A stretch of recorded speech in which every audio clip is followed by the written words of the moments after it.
So those of you that have now tried Zook or want to know what is Zook doing and how we discovered how it changes and regulates pressure, you first have to understand how the brain functions. Okay, the brain, located here, with the brain stem underneath the cerebellum. The brain stem is where all the input comes. When you have an ear, and then you have your ear canal, then you have your tympanic membrane here, and you have a series of bones that connect to your cochlear apparatus, and then you have your otolithic and vestibular apparatus. These two systems come together, creating the vestibular cochlear nerve.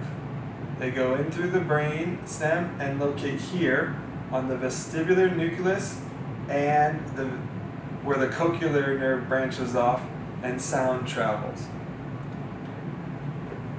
This system is also regulated out here, the sensory system, and these bones of this tympanic membrane, the tympanic membrane itself, and the external ear are heavily influenced by cranial nerve 5 and cranial nerve 7, the facial nerve and the trigeminal nerve.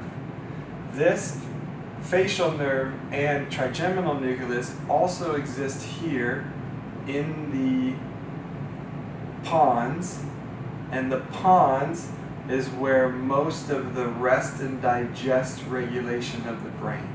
So when there's stress, when there's tension, when there's pressure, a lot of times there might be pressure in your inner ear, like you feel like when you go up the mountain. So then you have a eustachian tube also located inside that ear canal where this fluid exists and all this pressure radiates up to the brain. And this goes to the mouth that then allows pressure to change within this ear apparatus. And so that's why people will pop their ears, so to speak, by opening their jaw to get the eustachian tube to function. But that's just using the muscles of mastication, the trigeminal nucleus. When you use the pressure gradient and use the tympanic membrane, you get higher and more input into this vestibular cochlear cranial nerve 8 nerve, which then alters the brain stem's function one side to left side. A lot of pressure imbalances and tension is that one side is more activated than the other. And so when you use Zook to change this pressure or to add air against this external outside, it can alter this and be very specific to one side and calm and change that pressure and allow calmness, allow relaxation, all to occur because of a little change in the pressure that is placed against this neurological system.